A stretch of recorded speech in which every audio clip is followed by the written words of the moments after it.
so 3 number প্ৰশ্ন আমাক এইটো দিয়া আছে ধৰা ইয়াৰ মই নাম লৈলো 1 আৰু সেকেন্ড নম্বৰ সমীকৰণৰ নাম লৈলো মই 2 এতিয়া মই 1 ৰ পৰা কি পাম 1 ৰ পৰা মই x ৰ মান উলাই লম 3x - y আমাক দিয়া আছে কিমান 3 তো ইয়াত মই কি কৰিম 3x সমান এটো 3 আছিল অলৰেডি y টো ইফালে বিয়োগ হৈ আছে খুফালে গলে আমাৰ কি হ'ব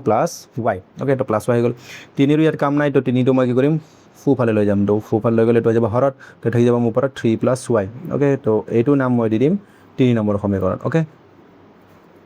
কি নাম দিলো মই এইটো 3 নম্বৰ সমীকৰণ যেটো মই কি কৰিলো x ৰ মান লৈছে এটা x ৰ মানটো মই কত পাতি দিম এইটো 2 নম্বৰ সমীকৰণ পাতি দিম ওকে কাৰণ মই 1 ৰ পৰা ওলাইছো 1 ৰ পৰা ওলালে 2 ৰ পাতিম 2 ৰ পৰা ওলালে 1 ৰ পাতিম এনেকৈ ওকে তো ইয়াত আকৌ 1 আৰু 3 টো একে হয় কাৰণ 1 ৰ পৰা মই কি পাইছো 3 টো পাইছো তো এটা মই কি কৰিম x ৰ মান 2 ত পাতিম মান 2 ত পাতি পাও এতিয়া 2 নম্বৰ সমীকৰণটো মই এবাৰ পাতি লওঁ তাৰ পিছত মই x ৰ মানটো পাতিম 9x - 3y সমান কিমান আছিল আমাৰ 9 ওকে 9x - 3y = 9 এতিয়া 9 মানে 9 পূৰণ এটা x মানে কি আছে চোৱা এটো x মানে আমি এটো উলাইছো 3 + y/3 তো এটো লিখি মই 3 + y/ তলত আহিব 3 আৰু বিয়োগ এটা এটো এইখিনি হৈ গল 9 আৰু x এটো 9x আৰু ইফালে আছে -3y তো লিখি মই 3y সমান কিমান হ'ব 9 এতিয়া এই 3 ৰে মই 9 কাটিম 3 × 3 = 9 ইয়াত থাকি যাব ব্ৰেকেটৰ বাহিৰত 3 ইয়াত থাকি যাব 3 + y আৰু ইফালে আছে আমাৰ -3y আৰু সমান কি আছে 9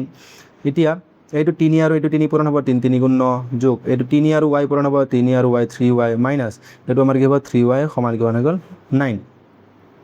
এটা যদি মই ভালকে চাও এটো সব ইফালে 9 আছে 3y 0 হৈ যাব আৰু ইফালে আছে 9 তো এটো কি হৈছে যেহেতু আমাৰ কি হৈছে 9 = 9 হৈছে তো এনেকুৱা যদি এনেকুৱা ধৰণৰ হৈ যায় তেতিয়া আমি কি গম পাম যে এই সমীকৰণটোৰ কি হ'ব অসীম সংখ্যক সমাধান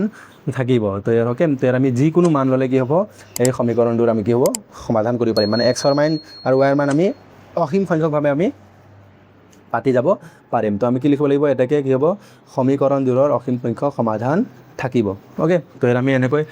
অদ্বিতীয় সমাধান ইউনিক সমাধান আমি উলাব নোৱাৰো তো আমাৰ কি হ'ব সমীকৰণটোৰ অসীম সংখ্যক সমাধান থাকিব ওকে তো এতিয়া আমি 4 নম্বৰটো কৰিম